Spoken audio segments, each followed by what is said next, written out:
کیا آپ تصور کر سکتے ہیں کہ ایک ایسی صبح طلوع ہو جب سورج تو نکلے لیکن اس کی روشنی زمین تک نہ پہنچے، جب آسمان نیلا نہیں بلکہ سیاہ دھوئیں سے ڈھکا ہوا ہو؟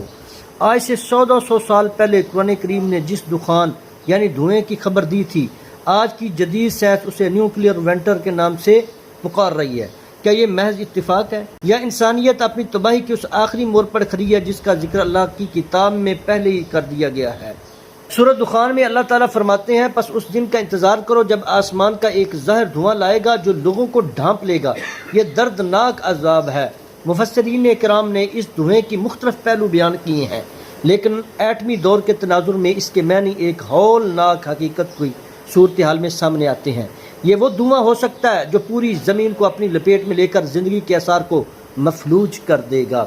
سائنسی رپورٹس خصوصاً SIPRI اور UN کے ماہرین کے مطابق اگر آج ایک محدود ایٹمی جنگ بھی چھڑتی ہے تو اس سے اٹھنے والا لاکھوں ٹن سیاہ دھواں فضا کی اس حصے میں چلا جائے گا یہاں بارشیں نہیں ہوتی۔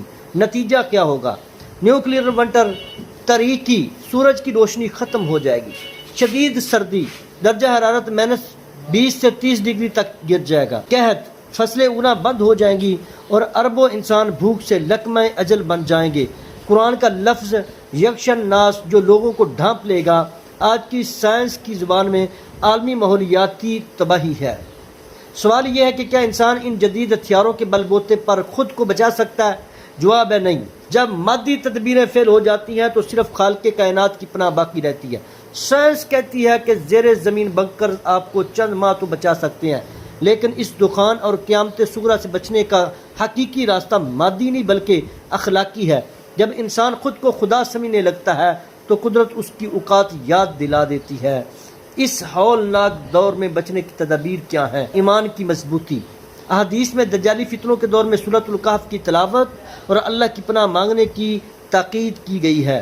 استغفار سورۃ الدخان میں ہی ذکر ہے، جب لوگ اس عذاب کو دیکھیں گے تو کہیں گے، اے رب ہم سے یہ عذاب دور کر دے، ہم ایمان لاتے ہیں، لیکن اصل کامیابی اس سے پہلے توبہ کرنے میں ہے۔ مذہبی بیداری، مادی طاقت کے سحر سے نکل کر اللہ کی حاکمیت کا اقرار کرنا اور بقائے انسانیت کا واحد راستہ یہی ہے۔ ایٹمی ہتھیاروں کا دھواں ہو یا قیامت کی نشانی، الدخان، ایک بات طے ہے، انسانیت کا غرور خاک میں ملنے والا ہے۔